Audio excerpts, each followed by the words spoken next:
about 4 years ago, a friend of mine, she doesn't live in Birmingham, she said, oh, I've got this new boyfriend, and I'd love you to meet him, he's called Greg. And I said, oh, they were coming to Birmingham. I said, why don't you pop round for drinks and nibbles? Or as Boris calls it, national lockdown. Bit of fun there, bit of old school fun there. And they came round, and I've got to be diplomatic about what I say about Greg, because they're still together. I don't like him. If he was a noise, he'd be, just a grey-suited alpha-bellend. And he came into my house, and the first thing you see when you come into my house is a painting of a pride flag. And he immediately, literally just met him, he went off on one. He was like, oh, God, this they-them nonsense, for God's sake. There's a bloke at work that wants to be called they-them. It's he or she, isn't it? I was like, we've been very comfortably calling a grown man Pitbull for the last 20 years. We can deal with it, they and them. There's a man called The Edge, and we've all been fine with that. I'd like to meet The Edge and wank him off just to the point of completion. Might be my favourite joke in the show, that, just because you have to finish it off yourselves. It's so neat. It's so neat. And Greg's wandering around my house, and he's an estate agent, Greg, and he was treating the whole thing like it was a valuation, going into all the rooms, going, And he went into the kitchen, which looked like this at the time. Perfectly nice, usable kitchen. There were issues with it. It had plaster that was falling away a bit. There was an outhouse at the back with an asbestos roof, but perfectly nice, usable kitchen. And he went into that room, and he went, how much you pay for this place? And I told him, and he went, what, for this? And I said, yeah. And he went, no. You've overpaid there. 20, 30 grand too much, I'd say. And I was so annoyed, because he's absolutely right. I'm terrible at negotiating, and I checked with a friend of mine who's an estate agent as well after he'd left, and she said, yeah, he's probably right, 20, 30 grand too much, but it doesn't matter in the long run, does it? You love the house, you don't want to leave, it doesn't matter. I was like, it does matter, because Greg cannot win. So I've spent the last 4 years trying to get my house price up simply to fuck off Greg. Started by getting the outhouse done. I had it knocked down. Here is a photo during that process. Caption for that was, I thought it was a fart. It's all good, fellas, it's good, fellas. Could have gone with them shitting bricks. There were so many options to me. And I was genuinely obsessed with how to get my house price up. I was doing all my research, and I landed on this article in the Mail Online, which reads, the plaque market, how having a famous blue sign on a home adds prestige and can push up its value. Now, I looked into this. You only get a blue plaque if someone famous has died in the house, and I thought Alan Sugar's not ready for the Ford Fiesta, but I thought a plaque is something to commemorate the building. Lovely idea. So I contacted this woman. Her name is Yvonne Mosquito. That's her actual name. And she was the Lord Mayor of Birmingham. And I wrote to her. I said, yes, a wonderful woman. I wrote to her. I said, dear Lord Mayor Yvonne Mosquito, I live in a mid-terrace house in King's Heath and I'm having my kitchen extended. I'd like to invite you to open said kitchen with a grand ceremony, to which I'll also invite many dignitaries, Paul Chattel and Alison Hammond. The Lord Mayor did not reply to this message, but her assistant did and said, unfortunately, the Lord Mayor does not attend private events, but we wish you success with the grand opening of your kitchen extension and hope you have a lovely time. I thought that was a very sweet email.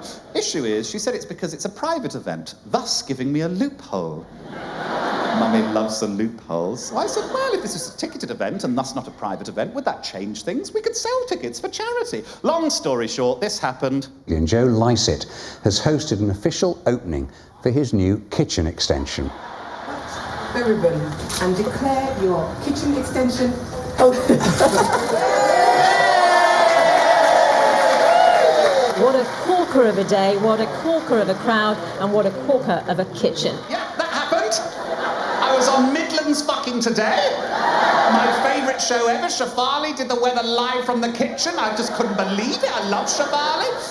Nick Owen, who hosts the news, a lovely man, he tweeted before saying, ridiculous, I know, but we're live from comic Joe Lycett's house tonight, where the Lord Mayor of Birmingham is officially opening his new kitchen. Real red carpet job. Plus the surge and gang war in Wolverhampton.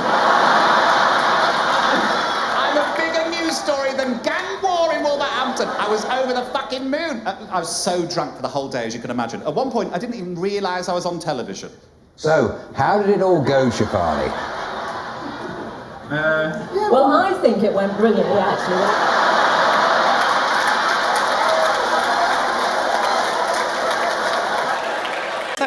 Yeah, I get that it's confusing, and I'd happily have a conversation with anyone about it at any point. I think sexuality is fascinating. I think it's something we should talk about more, really.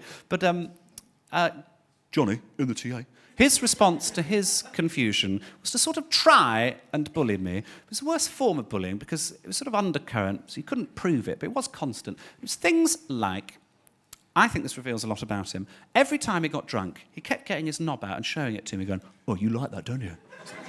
Bloody don't like it, Jesus. It's a car crash of genitalia. His knob did to my knob. You know when you touch a snail on its eye and it goes... Wow. Turned it into a vagina.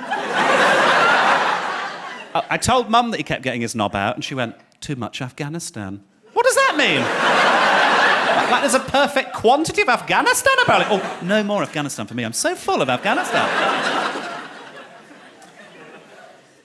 He presumed I was gay. Often people do. How could you? I don't know how. But it's fine. I think it's interesting. When I said, oh, no, I'm actually bisexual, I think he thought I was asking for sex advice with women because he immediately went, oh, well, women like to take control in the bedroom. I thought, well, I didn't ask, but let's see where this goes. I was like, well, when I'm with a girl, I'll be like, go over there. Why is she over there? How long's your cock, Johnny? Yeah, you've got to be the boss in the bedroom. I haven't got time for invoicing. Do some accounts midway through. Oh, this was awful as well, because he was really hypersex, like really high libido. We're in central Lisbon. This girl walked past us, and he leant over to her and he's like, oh, she's fit, isn't she? I was like, she's clearly underage. There's grass on the wicket, let's play cricket. People are still saying that sort of thing. So to appease it, I made up my own rhyme. If you want to be a gent, get their consent. You know, just a fun one. Could have hashtag feminism.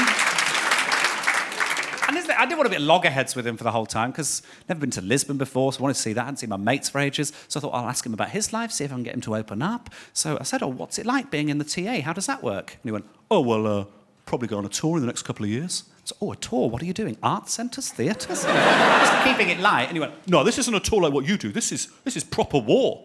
Proper war? Somebody's not done a gig in Wigan, have they? I mentioned Wigan, I actually love Wigan. The reason I mention it is a good friend of mine, Karen Bailey, she's a stand-up, and she has this rule, which a lot of comics abide by. If you do a gig and it's hell, and like you die on your ass, you spend the money on something you want rather than on your bills. And I've wanted this necklace for so long. It's a little trumpet. It's called the Blow Your Own Trumpet necklace. But it's £110, and I just can't justify that. I couldn't justify that on a necklace. Then I went to Wigan. Well, welcome to the filming of my DVD. Your top, where's that from? You've no idea. You've stolen a top. What's your name? Zara. Zara. Hello, Zara. Is there any chance that it's from Zara? What do you think of this top? I like it. Do you like it? What do we think? Right, because... So I don't normally wear this, apparently, because we're filming it. The shirt that I normally wear is a bit much. But I put it here. Apparently this is a bit much. I mean, look at this. To wear that. I couldn't work out if it looked like I'd sort of collapsed at a marathon. Do you know what I mean? Julian Clary had fucked a Ferrero Rocher, and here we are. So I've gone with this number. Welcome along. I'm so thrilled that you're all here, and there's all these bloody cameras everywhere. Thank you so much for coming. This is extraordinary. There's so many of you. It's lovely. Who are you here with, Sarah? Is this your friend? Hello, Jess. Hello, nice to see you, Jess. Are you well? I'm great. Are you eating well? Are you hydrated? What are you drinking? 2 Heinekens. Oh, my God, look at these basic bitches down here on the I like it, though. 2 I'd love to have a drink. I might have one later. I feel like I've got stuff to do now. And then I'll have one later. Give me a cheer for your drinking.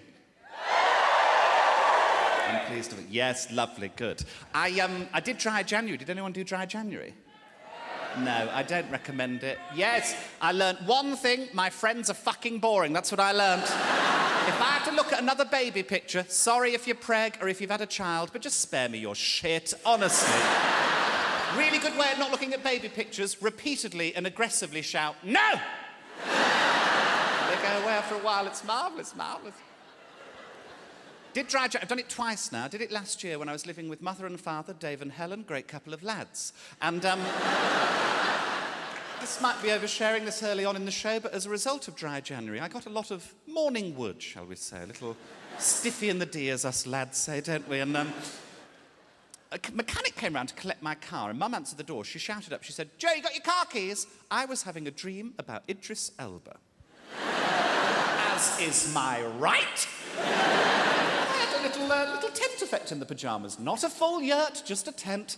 And I tried to suppress it with my hand in my pyjama pocket, but it didn't really work. So what I did is I tucked it between my legs. Now, I don't know if anyone's walked down a staircase with a semi trapped in their gooch. But it's fraught with peril. I got to the bottom step and then I tripped and it sprang out. Sort of baby punching its way out of my mangina. Anyway, long story short, the car's fine, but Mum's not happy. She's not happy.